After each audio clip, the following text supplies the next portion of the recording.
Hello guys, how are you. आशा करती हूँ कि ज़रूर आप लोग सब ठीक है। हम भी अच्छे हैं। आज हम कुछ संस्कृत अनुवाद के बारे में बताएंगे। ठीक है, संस्कृत अनुवाद। तो कल हम दूसरा कुछ बताए थे, समास, लिंग, वचन, ये सब के बारे में बताए थे। शब्द रूप, अस्मत् शब्द रूप के बारे में कल हम बताए थे। आज हम अनुवाद कैसे करते हैं, अनुवाद क्या क्या कैसे कैसा होता है, ये सब अनुवाद को आप लोग अच्छा से याद कर लीजिएगा और बोलते रहिएगा। ये अनुवाद को फॉलो करेंगे और शब्द रूप धातु रूप पढ़ेंगे तो आपका संस्कृत में बहुत सारे नॉलेज हो जाएंगे और आप लोग बातचीत कर पाएंगे। सबसे बड़ी बात है कि आप बातचीत कर पाएंगे, नॉलेज भी हो जाएगा शब्द रूप धातु रूप पढ़ने से। और बोलने का आदत ज़रूर बनाना है, किसी ना किसी को साथ आपको बोलना है। रोज़ थोड़ा थोड़ा 1-2 लाइन कम से कम बोलना है, अलग अलग लाइन, तब आपको आदत हो जाएगा संस्कृत में बात करना है। ठीक है, तो पहला सेंटेंस है,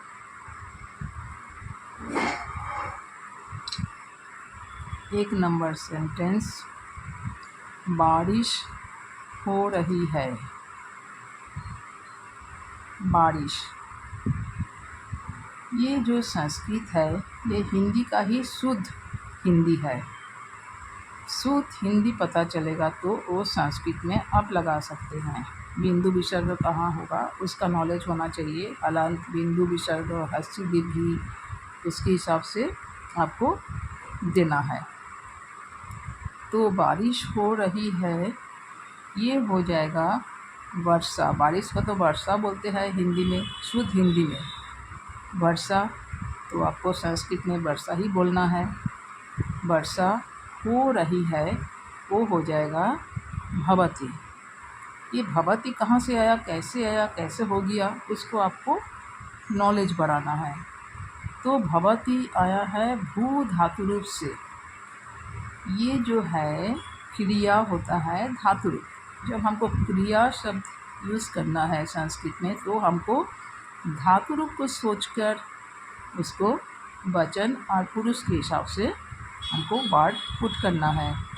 तो यहाँ पर भवति जो है ये भू धातु रूप का प्रथम पुरुष का एक वचन में भवति आती है। ओके, तो उसी के आधार पर वर्षा भवति। क्लियर। 2 नंबर, मैं बीमार हूँ। मैं बीमार हूँ, मैं को तो आप लोग को मालूम ही है। अहम, कल देखिएगा हम अस्मत् शब्द रूप लिखाए हैं, उसमें आपको अहम मिल जाएगा। ठीक है, अहम आपको उसी में मिल जाएगा। पहला शब्द ही है उसमें अहम। ये अहम का मतलब होता है मैं। बीमार हूँ, बीमार को रोगी बोलते हैं, रोगी। अहम रोगी अस्मि, हूँ के लिए अस्मि। तो अस्मि क्यों हुआ, अस्ति क्यों नहीं हुआ?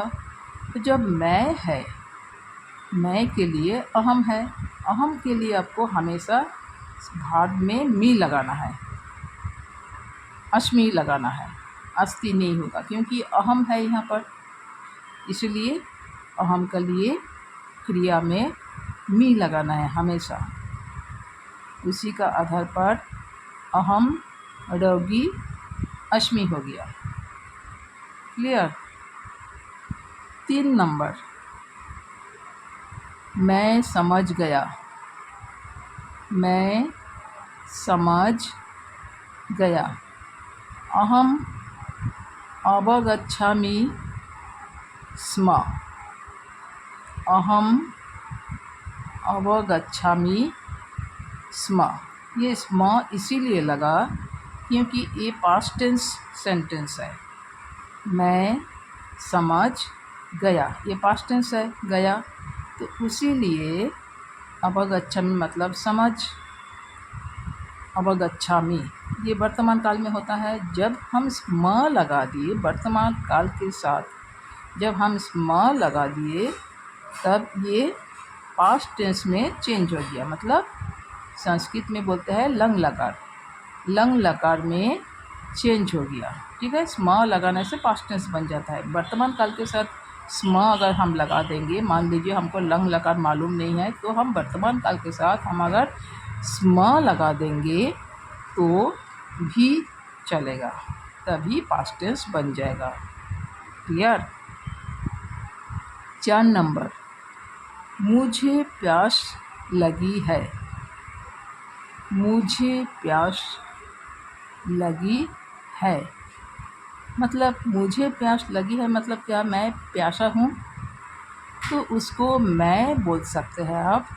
तो मैं के लिए हम क्या लगाएंगे, अहम। अहम तृषित। तृषित मतलब तृष्णा होते हैं, प्यास होते हैं। तृषित अस्मि, अहम तृषित अस्मि। देखिए फिर से अस्मि लग गया, मी लग गया, क्योंकि वहाँ पर अहम है। कर्ता कारक में कर्ता में अहम है। ठीक है, तो इसीलिए कर्ता के लिए कर्ता के हिसाब से भार्ब होता है, यहाँ पर क्रिया होती है। कर्ता के हिसाब से ही क्रिया होती है। कर्ता अहम है, क्योंकि उत्तम पुरुष है। अहम मतलब मैं, कोई दूसरा कोई नहीं है, तुम नहीं है, तो मैं। तो ये हो गया उत्तम पुरुष। तो उत्तम पुरुष का देखिएगा अस धातु रूप में हम लिखा दिए हैं। अस धातु रूप में उत्तम पुरुष का एक वचन में अस्मि है। ठीक है, अस धातु रूप का उत्तम पुरुष का एक वचन में अस्मि है, तो उसी के हिसाब से हो गया। मुझे भूख लगी है। अहम क्षुधार्त अस्मि, मैं क्षुधार्त। क्षुधार्त मतलब भूख, क्षुधार्थ अस्मि, उसमें भी अस्मि है क्योंकि अहम है इसीलिए। मेरा पेट खराब है। मेरा मतलब मम, पेट मतलब उदरम, खराब है मतलब व्यथितम अस्ति। यहाँ पर अस्ति लग गया, देखिए इसको मार्क कीजिएगा, अस्ति लग गया, अस्मि नहीं लगा, क्योंकि ये मैं खराब नहीं हूँ, मेरा पेट खराब है, कोई दूसरा कोई है, पेट दूसरा कोई है। ठीक है, हम नहीं है, तो पेट है, पेट के बारे में कोई दूसरा थर्ड पर्सन के बारे में बताया गया, मतलब प्रथम पुरुष के बारे में बताया गया है, इसीलिए अस्ति लगा, अस्मि नहीं लगा। अच्छा, तो अभी 7 नंबर में अपना ध्यान रखना। अपना मतलब अपना स्व, अपना स्वयं को बोलता है, स्व बोलते हैं, स्व मतलब अपना। तो ये जो स्व का साथ फिर आधा स में यह लग गया, वो स का मतलब होता है, आधा स्व के या में वो वाला सब के मतलब होता है का। ये षष्ठी विभक्ति का एक वचन लग गया स्व में। तो स्व मतलब मेरे का मतलब अपने का, अपना, इसका मतलब अपना, मेरा।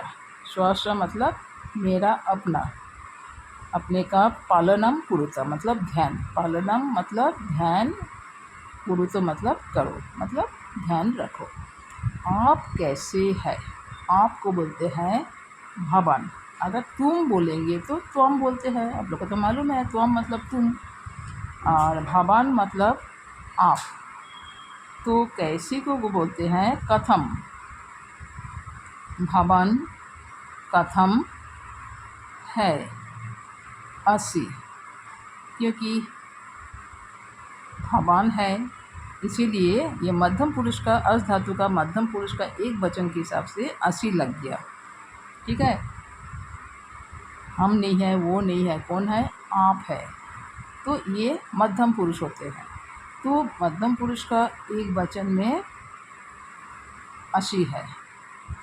मैं ठीक हूँ, फिर मैं आ गया, अहम आ गया। मैं आ गया मतलब अहम लाना है।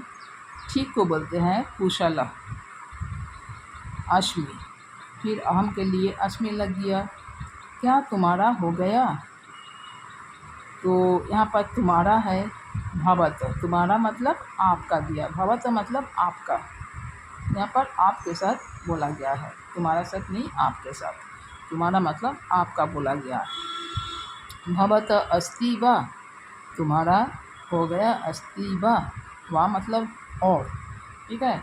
तो आपका हो गया या नहीं, उसी का हिसाब से उसी को मीन करने के लिए वा लगा दिया।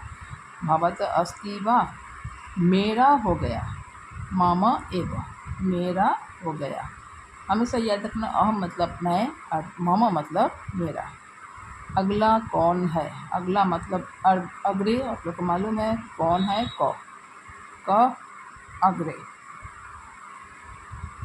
चिंता मत करो।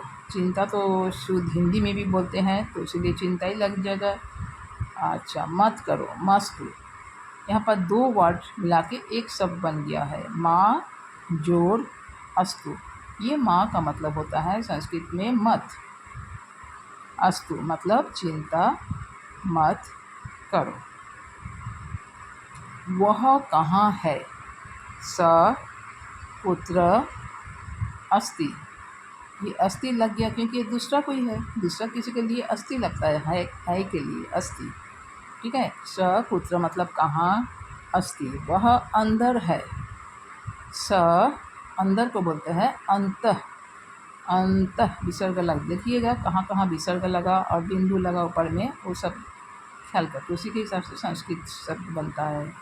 वह अंदर है। स अंतः अस्ति 16 नंबर में है। वह बाहर है। स बहि अस्ति, वह बाहर है। वह बाहर है। स बहि अस्ति 17 नंबर में है। तो क्या हुआ? अतः किम, तो क्या हुआ? अतः किम, तो मतलब अतः और क्या हुआ मतलब किम। 18 नंबर में है। मेरी बात सुनो। मेरी मतलब मम, मेरा और मेरी यहाँ पर स्त्रीलिंग में दिया गया है, तो मम हो जाएगा। मेरा मेरी एक ही बात है, मम हो जाएगा स्त्रीलिंग में भी पुंगलिंग में भी। वचनम मतलब बात, सीनु मतलब सुनो। ये सीनु आया है एक दूसरा लकार से, ठीक है। ये इसको बोलते हैं लोट लकार। लोट लकार मतलब अनुज्ञा या आदेश। ये हम आदेश कर रहे हैं, मेरी बात सुनो मतलब आदेश कर रहे हैं, तो उसी लकार में लिखना है। वो लकार हम बाद में लिखा देंगे, ठीक है। लोट लकार उसको बोलते हैं, लोट लकार अनुज्ञा आदेश। तो मेरी बात सुनो, मम वचनम सुनो। क्लियर हो गया इतना तक। अभी आ गया 19 नंबर, जल्दी करो। जल्दी तो मालूम है, संस्कृत में भी हिंदी में भी शीघ्रम बोलते हैं, शीघ्र बोलते हैं, और संस्कृत में बिंदु लगाया जाता है शीघ्रम। हिंदी में शीघ्र बोलते हैं, शीघ्र मतलब जल्दी शुद्ध हिंदी में। और संस्कृत में बोलेंगे तो उसमें एक बिंदु लगाया जाएगा ऊपर में, शीघ्रम, क्योंकि ये नपुंसक लिंग में आ गया। संस्कृत में इसको नपुंसक लिंग कहा जाता है। शीघ्रम कुरुत, शीघ्रम कुरुत मतलब जल्दी करो। कुछ कहो। कुछ को क्या बोलते हैं? किंचित। कुछ को किंचित कहते हैं, किंचित। कहो को कथय। अब कथय भी बोल सकते हैं, वदतु भी बोल सकते हैं, जो मर्जी आपको बोल सकते हैं। 2-3 वर्ड है, उसको किसी को भी यूज़ कर सकते हैं। यहाँ पर कथय लिख सकते हैं। अच्छा, 21 नंबर में है, तुम कभी कभी आओ। ये कभी कभी को क्या बोलते हैं? तुमको तो मालूम है त्वम। कभी कभी को बोलते हैं कदाचित, ठीक है, कदाचित। और आओ के लिए ये आपको गम धातु में आगच्छसि, मतलब गम धातु में आ लग जाएगा। गम धातु जैसे गच्छसि बोलेंगे, जाओ को बोलेंगे गच्छसि, तो आओ को बोलेंगे, एक आ लगा देंगे उसमें, आगच्छसि। तुम है, इसलिए मध्यम पुरुष का एक वचन धातु रूप में लग गया। धातु रूप मतलब क्रिया, लास्ट वाला वर्ड, उसको धातु रूप बोलते हैं। तो सी आ गया। त्वम के लिए हमेशा सी, दूसरों के लिए राम श्याम जदु मधु, वह, यह, उसके लिए ती, और अहम के लिए हमेशा मी। इसको आपको ध्यान में रखना है। तो त्वम कदाचित आगच्छसि, तुम कभी कभी आओ। समय पूरा हुआ। समय को तो हिंदी में भी, शुद्ध हिंदी में समय बोलते हैं, समय बोलते हैं, तो उसमें विसर्ग लगा दिया हम, क्योंकि ये पुंगलिंग शब्द है। समय, समय को पुंगलिंग शब्द बोला गया है। समय समाप्त, समय समाप्त हुआ है। समाप्त मतलब पूरा हो गया, पास्ट टेंस में लग गया, इसलिए इसमें विसर्ग लग गया, समाप्त। कौन जानता है, कौन मतलब कह, कह मतलब कौन, क में विसर्ग होता है, जाना थी, लेकिन यहाँ पर ओ कर दिया गया है, क्योंकि आगे में आपको दूसरा सेंटेंस है, मैंने वर्ब सेंटेंस जाना थी, इसीलिए को भी आप लिख सकते हैं, कह भी लिख सकते हैं, को भी लिख सकते हैं। मैं खुश हूँ। अहम प्रसन्न अस्मि। देखिए यहाँ फिर अस्मि लग गया, अहम है इसलिए मी लग गया, अस्मि। यह मेरा, यह मेरा घर है। यह मतलब ये घर, जो घर के हिसाब से यह मेरा घर है। ये घर यहाँ पर कर्ता है, कर्ता के हिसाब से आपको मालूम है, कर्ता के हिसाब से सब कुछ लगता है, ठीक है। विशेषण भी लगता है, भाव भी लगता है, सब कुछ कर्ता के हिसाब से लगेगा। यहाँ पर कर्ता क्या है, नपुंसक लिंग है घर, तो इसीलिए यह में भी हमको नपुंसक लिंग ही लगाना है। नपुंसक लिंग में यह को बोलते हैं एतत्, पुंगलिंग में बोलते हैं ईदम, ठीक है। तो उसी के हिसाब से नपुंसक लिंग में एतत् हो गया। और मम, मेरा, ये तो मालूम ही है। गृहम मतलब घर, ये तो शुद्ध हिंदी में भी बोला जाता है। गृहम अस्ति, अस्ति मतलब है, अस्ति इसलिए लगा क्योंकि घर है, घर के बारे में बोला है, मेरे बारे में नहीं, तो घर के बारे में, तो अस्ति हो जाएगा। यहाँ पर कर्ता है घर, कर्ता के हिसाब से सब कुछ लगेगा। कृपया बैठो। कृपया मतलब कृपा करके, ये तो शुद्ध हिंदी में भी कृपया ही बोलते हैं, तो संस्कृत में भी कृपया बोला गया है। और बैठो के लिए उपविशन्तु, उपविश मतलब बैठना, उपविशन्तु बैठो, जो बहुत तमीज़ से किसी को बोला जाता है तो अंतु से बोला जाता है, बहुवचन से। उपविशन्तु। 27 नंबर, मुझे पानी चाहिए। अहम जलम इच्छामि मतलब मैं जल चाहती हूँ, मतलब मुझे पानी चाहिए। अहम जलम इच्छामि। यह लाल है। ईदम रक्तम भवति। ईदम जो है, ईदम आप नपुंसक लिंग में भी होता है, एतद भी नपुंसक लिंग में होता है, ठीक है। ईदम एतद दोनों में से कुछ भी आप लगा सकते हैं नपुंसक लिंग के लिए। रक्तम भवति, रक्तम नपुंसक लिंग है, इसीलिए ईदम हो गया। ईदम रक्तम भवति, भवति मतलब होता है के लिए होता है दिया। हम पढ़ रहे हैं। हम मतलब बहुत जन है, हम तो अकेला नहीं है, बहुत जन है, तो इसीलिए हम क्या करेंगे, अस्मत् शब्द रूप देख लीजिएगा, बहुवचन में क्या है अस्मत् शब्द रूप का, मैं का, तो मैं, हम दोनों, हम सब, वयम है उसमें, पहला लाइन में वयम है, प्रथमा में, तो वयम, तो उसके लिए क्रिया भी उसी के हिसाब से हो जाएगा, वयम। ये अपने लिए 3 नंबर लाइन में धातु रूप के सोचना है, तो पठामा है, पट धातु का पढ़ना, पट धातु का पठामा। 30 नंबर, बच्चे खेल रहे हैं। बच्चे को तो बालका बोलते हैं, बालक शब्द रूप हम लिखा भी दिए आपका, लिखिएगा। बालका बहुवचन में बालका है, एक वचन में बालका, बहुवचन में बालका, आकर लग जाएगा। क्रीडंती, अंती होता है बहुवचन के लिए हमेशा, तो क्रीडंती, क्रीड़ा मतलब खेलना, ये तो शुद्ध हिंदी में भी होता है। क्रीडंती मतलब खेलते हैं। हो गया, समझ में आ गया पूरा। ठीक है। आज यहीं तक रखिए, इसको आप लोग अच्छी तरह से पढ़ लीजिएगा। हमको लगता है आप लोग बहुत अच्छी तरह से समझ गए हैं, और एक बार पढ़ लीजिएगा, देख लीजिएगा, समझने का कोशिश कीजिएगा, ज़रूर आप लोग को समझ में आ जाएगा, यही मैं आशा रखती हूँ। अस्तु, नमस्ते।